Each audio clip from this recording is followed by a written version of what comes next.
un receptáculo musculomembranoso muy distensible ubicado detrás del pubis e interpuesto entre la uretra y la uretra. Este órgano tiene por función conservar la orina hasta el acto de la micción, que es cuando su epitelio de transición y las paredes musculares actúan al unísono para evacuar la orina.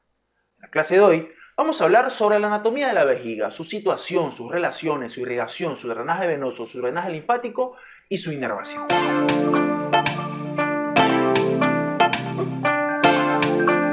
Muy bien, chicos.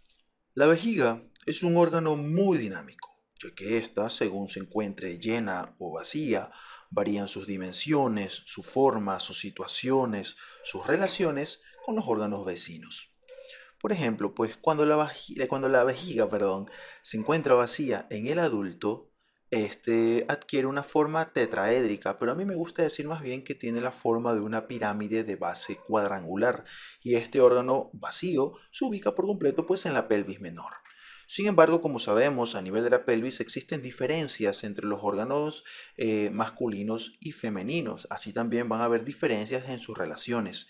En el hombre, por ejemplo, en esta imagen que vemos acá en el medio, podemos ver la vejiga vacía, se sitúa justo por detrás de la pelvis, por delante del recto y por encima de la próstata. En cambio, en la mujer, la vejiga se sitúa detrás del pubis, por delante del útero y de la vagina y por encima del suelo pélvico.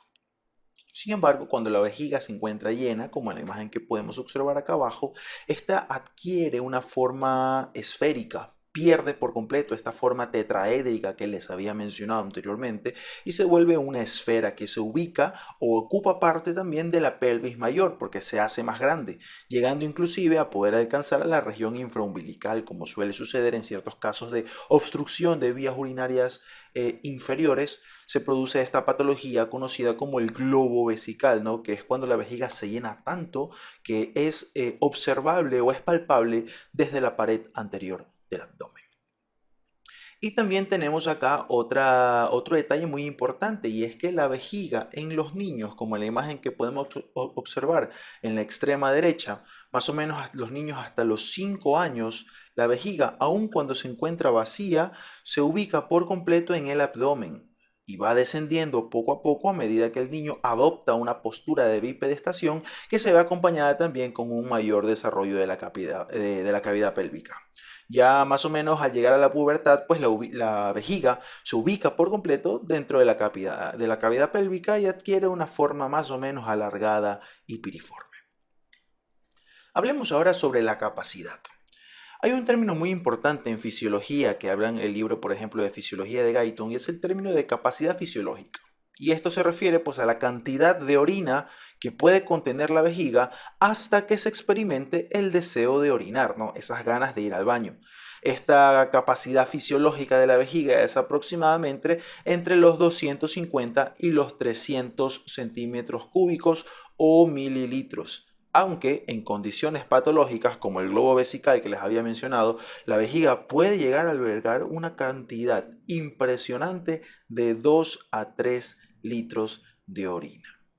Otro detalle bastante curioso es que la vejiga femenina es ligeramente más ancha que la del hombre y por ende su capacidad es ligeramente mayor.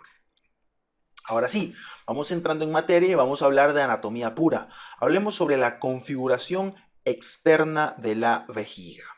Cuando la vejiga se encuentra vacía, yo les había mencionado que este adquiere la forma de un tetraedro. Sí, es un tetraedro con un vértice anterior, como acá estamos observando, y una base posterior donde vamos a distinguir 4 caras. Y fijémonos en la animación. Tenemos primero una cara anteroinferior.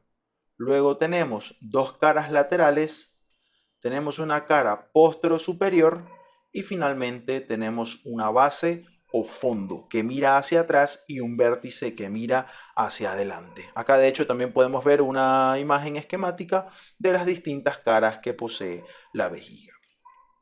Ahora bien, la vejiga pues se encuentra contenida en un espacio conocido como celda vesical. Y ojo, estos no son los medios de fijación.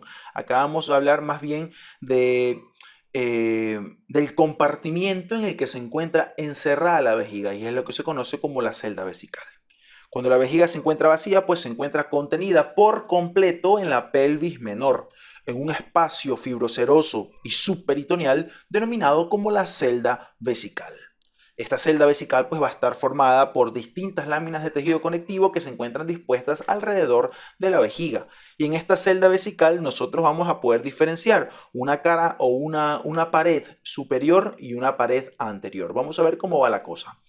En esta imagen de la izquierda nosotros podemos observar una vista superior de la vejiga femenina, mientras que en las dos imágenes de la derecha tenemos una vista lateral tanto de la vejiga masculina como de la vejiga femenina. Entonces veamos qué sucede hacia adelante. Tenemos que la cara superior de la vejiga, que es la que estamos observando acá, se encuentra tapizada por peritoneo, que es esta capa de color amarillo que podemos observar acá. Lateralmente, pues el peritoneo forma unas depresiones conocidas como fosas paravesicales, denominadas antiguamente como canales laterovesicales. Y posteriormente, pues el peritoneo forma el fondo de saco vésico uterino en la mujer y el fondo de saco rectovesical en el hombre, que también es el antiguamente denominado como el fondo de saco de Douglas, ¿no? Este espacio, este compartimiento de peritoneo que se encuentra ubicado entre el recto y la vejiga. Vamos a ver ahora qué sucede hacia anterior. Hacia anterior, pues por debajo del peritoneo, la vejiga va a estar tapizada por la fascia pelviana. Fijémonos en esta imagen de la izquierda, vemos que hay una capa de color verde, esa corresponde al peritoneo. Por debajo del peritoneo, los órganos contenidos dentro de la pelvis menor se encuentran envueltos por una capa de tejido conectivo propio de la pelvis. Acá también lo podemos observar en la imagen de la derecha, es esta capa transparente, y es lo que se conoce como la fascia pelviana, antiguamente denominada como vaina hipogástrica. Esta vaina hipogástrica pues cambia de nombre de acuerdo al órgano en el que se encuentre cubriendo. En el caso de la vejiga, la fascia pelviana toma el nombre de fascia prevesical, antiguamente denominada como fascia umbilico-vesical o umbilico-prevesical, como pueden encontrarlo, por ejemplo, en anatomía de Testit o en anatomía de Rubier, pero actualmente se la denomina como fascia prevesical. ¿Qué es lo interesante sobre esta fascia prevesical? Pues que esta fascia prevesical es una hoja conectiva que parte desde el ombligo, desciende y termina insertándose en el vértice de la vejiga y se extiende lateralmente, como podemos observar en esta imagen de acá, de uno a otro ligamento umbilical medial, que son también los que podemos observar aquí. Este es el ligamento umbilical medial izquierdo y este es el ligamento umbilical medial derecho. Vemos que si nosotros quitamos este repliegue de peritoneo, este ligamento que está aquí es el vestigio embrionario de lo que antiguamente era denominada como las arterias umbilicales. Otro detalle muy importante es que en todo el centro de esta fascia prevesical nosotros podemos encontrar una condensación fibrosa conocida como el ligamento umbilical medio, que acá también lo estamos observando. ¿Sí? Este ligamento umbilical medio es el vestigio embriológico de lo que en un principio durante la vida intrauterina era conocida como el uraco, ¿no? Esa conexión que nosotros encontramos entre la pared abdominal anterior y la vejiga. El uraco posterior al nacimiento, pues se oblitera y forma este ligamento umbilical medio. Ahora bien, el espacio que se forma entre la fascia prevesical y la pared anterior del abdomen, que es lo que estamos observando acá, toma el nombre de espacio retropúbico. ¿Qué sucede con este espacio retropúbico? Pues bien, el espacio retropúbico, antiguamente denominado como espacio prevesical de Retzius, es este espacio que estamos observando acá. Es un espacio comprendido pues entre la pared anterior del abdomen y el pubis hacia adelante y la fascia prevesical y la vejiga hacia atrás. Este espacio de aquí pues se prolonga lateralmente hasta los forámenes obturados, como estamos observando aquí, y su contenido va a ser principalmente tejido adiposo y el plexo venoso de Santorini. Listo entonces. Vamos ahora a continuación a hablar sobre las relaciones de la vejiga. Las características pues y las relaciones de la vejiga varían de acuerdo si ésta se encuentra llena o vacía y además son diferentes en el hombre y en la mujer. Tomando en cuenta, como les había mencionado en un principio, en configuración externa de que la vejiga posee 4 caras, vamos a considerar entonces en la vejiga vacía 4 caras. una cara posterior-superior, una cara anterior-inferior, dos caras laterales, una base y un vértice. ¿Sí? Primero hablaremos de la vejiga vacía y luego hablaremos de la vejiga llena. Entonces, ¿qué sucede? Hablemos primero de la cara posterior-superior, que es la que estamos observando aquí. Esta es la cara posterior-superior. Tenemos acá también esto que estoy señalando aquí es la cara posterior-superior de la vejiga masculina y esta es la cara posterior-superior de la vejiga femenina. Esta cara posterior-superior, como ustedes pueden observar, va a estar recubierta por peritoneo. Este, de hecho, suele aquí presentar a esta altura pequeños pliegues horizontales denominados como pliegues vesicales transversos. Por medio del peritoneo, pues, como podemos observar en la imagen de la derecha, la vejiga se encuentra en contacto, por ejemplo, con las asas intestinales, con el colon sigmoideo en el hombre y con el útero casi por completo en la mujer. Hablemos ahora de la cara anteroinferior. Las relaciones de la cara anteroinferior son idénticas tanto en el hombre como en la mujer. La cara anteroinferior de la vejiga pues mira hacia el espacio retropúbico y está unido al pubis por medio de unos ligamentos conocidos como ligamentos pubovesicales. Y en el caso del hombre también nos encontramos con los ligamentos puboprostáticos. Esta es la cavidad pelviana de una mujer, vejiga, vagina y el recto, y por acá tenemos una vejiga masculina, ¿no? Estos son los ligamentos pubovesicales y en el fondo los ligamentos puboprostáticos, que hay un ligamento medial, aquí lo estamos observando, y unos ligamentos laterales. En medio de estos ligamentos hay numerosos orificios que dan paso al plexo venoso de Santorini, que es el que les había mencionado que se encuentra contenido dentro del espacio retropúbico.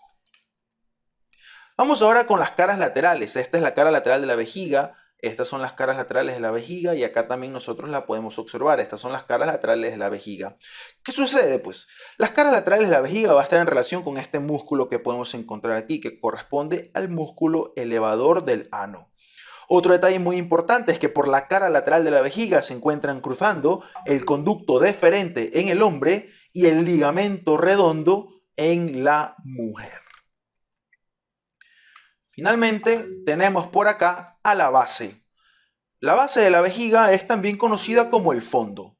En el hombre, pues, la base de la vejiga está en relación con las vesículas seminales o glándulas vesiculosas. Vamos a ver, a describir primero, me he equivocado acá de diapositiva, vamos a describir primero la base o fondo en el caso de la mujer y luego la base o fondo en el caso del hombre. ¿Qué sucede entonces en caso de la mujer? La base de la vejiga va a estar en relación primero con el cuello del útero, aquí lo estamos observando, va a estar en relación también con la vagina y va a estar adherida a ella, aquí tenemos, esta es la vagina, esta es la vejiga, va a estar adherida a través de un pequeño tabique fibroso, aquí señalado de color verde, conocido como el tabique vésico-vaginal.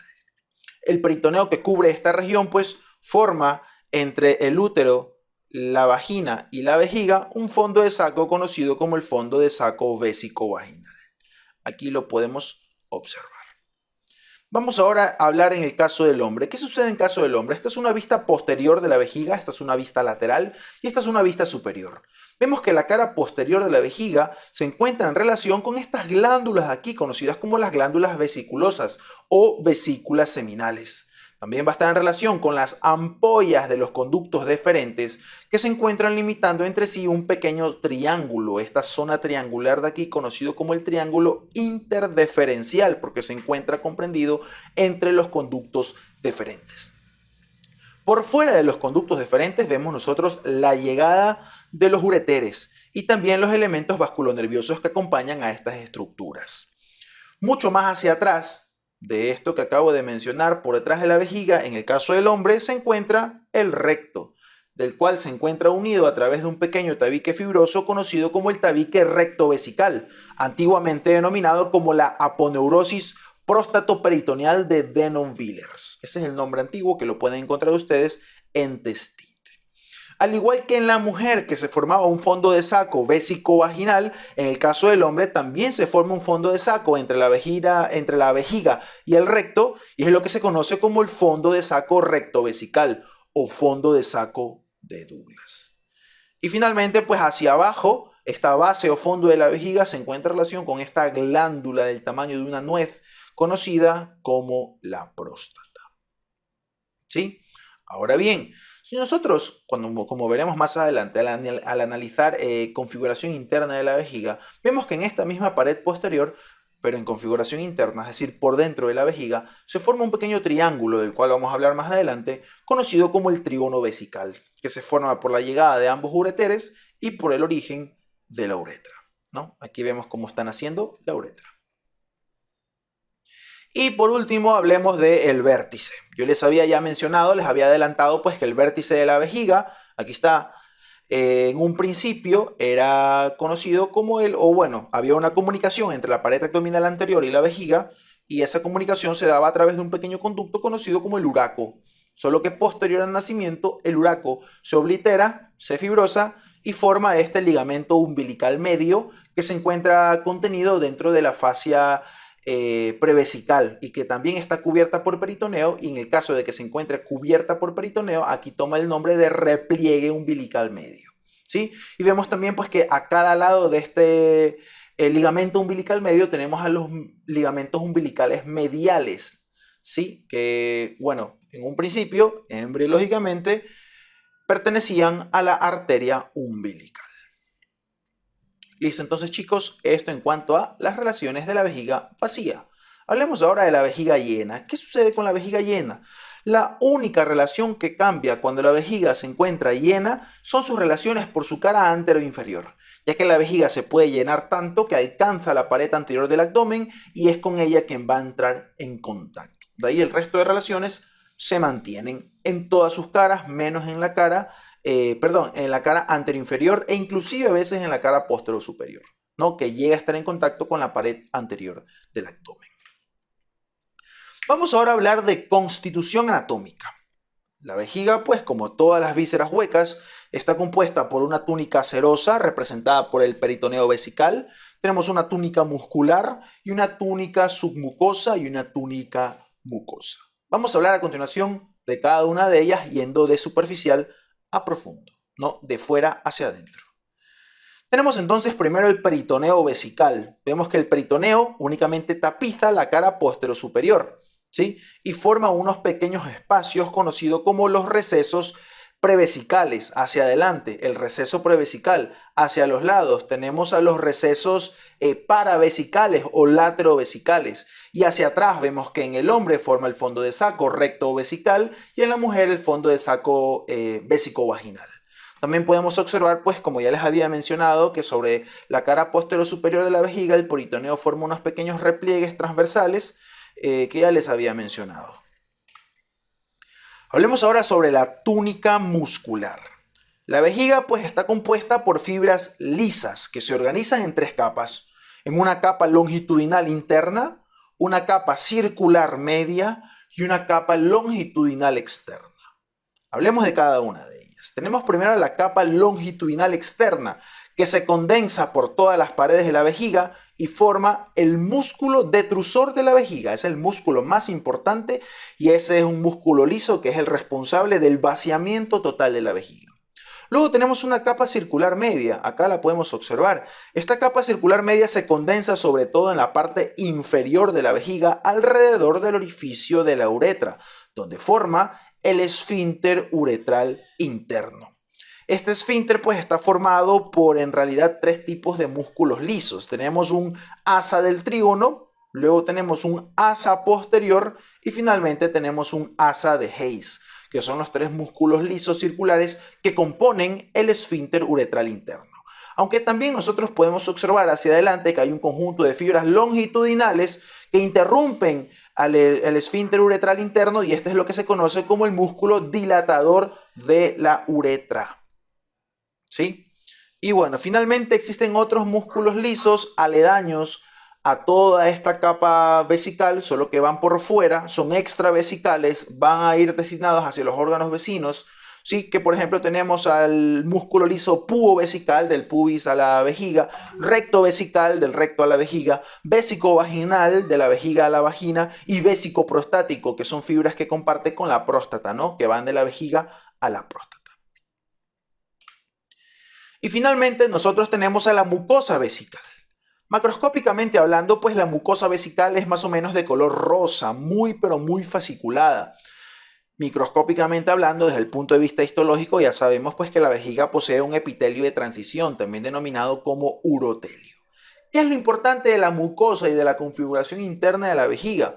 Es que en el fondo de la vejiga, en toda su pared posterior, nosotros nos encontramos aquí con un trígono, conocido como el trígono vesical, antiguamente denominado como triángulo de Lietó, cuyos ángulos están formados por la desembocadura de los uréteres derecho e izquierdo y hacia abajo por el origen de la uretra, que se continúa hacia abajo con la próstata, pues no, en el caso del hombre, o si no la uretra femenina, que ya sabemos que es más corta y que las mujeres pues carecen de próstata. Finalmente tenemos el tema de las arterias de la vejiga. Las arterias de la vejiga provienen directa o indirectamente de la arteria ilíaca interna. Este órgano pues está irrigado principalmente por dos arterias, la arteria vesical superior y la arteria vesical inferior, con la diferencia de que en la mujer la arteria vesical inferior es reemplazada por la arteria vaginal. Ya les voy a explicar más adelante cómo es ese enrollo.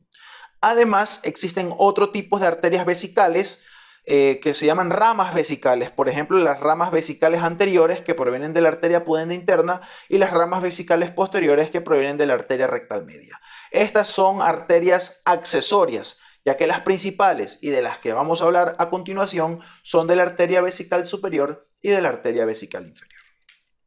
Entonces, la arteria vesical superior, que es la que estoy señalando acá, y la que estoy señalando justo aquí. Ojo, dense cuenta con esta continuación de acá, ya les voy a indicar qué es. Y esta es la arteria, ¿no? Esta es en el hombre y esto es en la mujer. Entonces, ¿qué sucede? Embriológicamente, la arteria vesical superior corresponde a la porción permeable de la arteria umbilical. Sí, la arteria vesical superior nace de la arteria umbilical, pero ya sabemos que la arteria umbilical se oblitera, se fibrosa, se cierra y forma el ligamento umbilical. ¿Sí? Pero la arteria vesical superior nace de la porción permeable de la arteria umbilical. ¿Sí? Ahora, ¿de dónde nace esta arteria umbilical normalmente? Pues nace como primera colateral del tronco arterior de la arteria ilíaca interna. En su origen, pues esta arteria discurre por la pared de la pelvis menor hasta alcanzar el pubis para luego dirigirse en sentido anteroinferior completamente cubierta por peritoneo. Todo esto ocurre por debajo del peritoneo, ¿no? Son estructuras subperitoneales para terminar finalmente en la cara posterosuperior de la vejiga, como vemos acá. Durante todo este trayecto, pues nuestra arteria vesical superior irriga el extremo distal del uréter, irriga a la vejiga, el extremo proximal de los conductos deferentes y también las vesículas seminales. Esto se cumple tanto en el hombre como en la mujer. Existen algunas variantes anatómicas en donde se puede observar, por ejemplo, que la arteria vesical superior nace de un tronco común junto con la arteria obturatriz. Listo, entonces. Hablemos ahora de la arteria vesical inferior, que es esta que me encuentro señalando aquí. Es esta que está señalada de color verde en la imagen del medio. Y es esta que se encuentra por acá. Esta es la arteria vesical inferior. Pero como les dije que en la mujer nace a partir de la vagina, ¿no? Vamos a ver cómo es la cosa entonces. La arteria vesical inferior en el hombre antiguamente era denominada como la arteria vesicoprostática. Esta, en cambio, nace como tercera colateral del tronco anterior de la arteria ilíaca interna, por encima de la arteria rectal media. Esta arteria vesical inferior, pues, es netamente subperitoneal y desde su origen se dirige anteroinferior en dirección a las paredes laterales de la vejiga, donde finalmente se ramifica, dando ramas para el fondo de la vejiga, para la próstata, para las vesículas seminales y para los conductos deferentes. Ahora bien, ¿qué sucede en la mujer? En la mujer, pues la arteria vesical inferior suele nacer como colateral de la arteria vaginal, aunque también se la ha visto nacer tanto en el hombre como en la mujer de un tronco común a partir de la arteria rectal media. ¿Sí? Ustedes saben pues que la anatomía vascular, sobre todo en la pelvis, la variación es la regla. Ahora les voy a decir un dato que los libros de anatomía no suelen decirlo.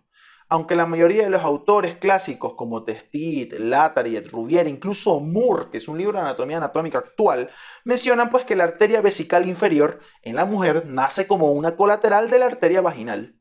Sin embargo, pues artículos recientes de cirugía reportan que esto solo sucede en el 60% de los casos, ya que en el 40% restante, la arteria vesical inferior en la mujer suele estar presente y nace directamente de la arteria ilíaca interna o de un tronco común junto con la arteria vesical superior o junto con la arteria rectal media.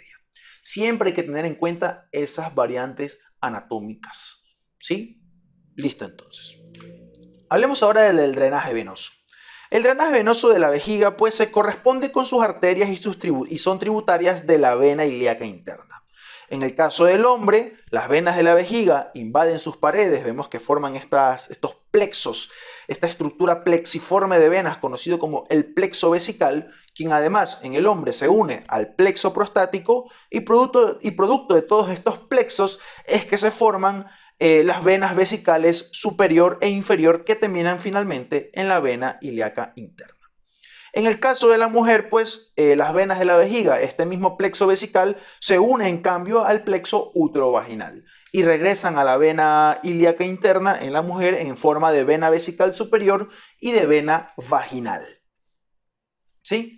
Y finalmente tenemos a la inervación, y esta quizás sea una parte muy importante. La vejiga tiene triple inervación: sensitiva, parasimpática y simpática. Hablemos primero de las fibras parasimpáticas, y aquí tenemos que observar muy bien este dibujo. Las fibras parasimpáticas destinadas para la vejiga nacen del parasimpático sacro, proveniente de los niveles medulares S2, S3 y S4. Aquí lo vemos de color azul. Estas fibras pues emergen de los nervios sacros y luego en forma de nervios esplácnicos pélvicos llegan finalmente al plexo hipogástrico inferior. Y finalmente desde este plexo hipogástrico inferior parten las fibras parasimpáticas postsinápticas, que son estas líneas punteadas, ¿sí?, destinadas para la vejiga, la próstata y las vesículas seminales. ¿Qué es lo importante acá? ¿Cuál es la función del sistema parasimpático en la vejiga? El sistema nervioso parasimpático promueve la micción, es decir, que estimula al músculo detrusor de la vejiga para desencadenar la micción y al mismo tiempo inhibe, es decir, que relaja al esfínter uretral interno, permitiendo de esta manera el vaciamiento de la vejiga, porque obvio, el esfínter cuando está excitado, cuando está activado, se contrae, se cierra y no deja vaciar la vejiga. En cambio, como el sistema nervioso parasimpático estimula la micción, activa al músculo detrusor de la vejiga e inhibe, es decir, que relaja al esfínter uretral interno. Vamos ahora a hablar de la contraparte, de las fibras simpáticas, que están acá de color rojo. Las fibras simpáticas destinadas para la vejiga nacen de los niveles medulares T12, L1 y L2. Desde aquí, estas fibras simpáticas preganglionares viajan a través de los nervios esplácnicos lumbares, ¿sí?, y sinaptan finalmente en el plexo hipogástrico inferior, a través de los nervios esplácnicos lumbares y los nervios esplácnicos sacros. Una vez que han sinaptado en el plexo hipogástrico inferior, pues las fibras simpáticas postganglionares llegan a la vejiga para bloquear la micción, es decir, que inhiben al músculo detrusor de la vejiga y estimulan al esfínter uretral interno. Y este dato es muy importante, sobre todo durante el acto sexual, ya que el sistema nervioso simpático, en el caso del hombre, estimula la eyaculación al mismo tiempo de que inhibe la micción, ¿no? Porque obvio, uno no puede orinar y tener un orgasmo y eyacular al mismo tiempo, ¿sí? Y este paso es muy importante porque la activación del esfínter uretral interno junto con la activación de la eyaculación hacen de que el semen no tenga un flujo retrógrado hacia la vejiga, sino que salga pues proyectado a través de la uretra masculina. Y finalmente tenemos a las fibras sensitivas, que están aquí graficadas de negro. Las fibras sensitivas en la vejiga tienen la función de transmitir el dolor visceral o la sensación de que la vejiga ya se encuentra llena. Aquellas fibras que nacen de la porción superior de la vejiga siguen el trayecto de las fibras simpáticas, mientras que aquellas que nacen de la porción inferior de la vejiga junto con la próstata siguen la dirección de las fibras parasimpáticas para terminar sinaptando en los niveles T12, L2 hacia arriba y S2 y S4 hacia abajo de la médula espinal. Y bueno chicos, esto ha sido todo por hoy, espero que les haya gustado el vídeo. Sin más que decir, me despido. Adiós.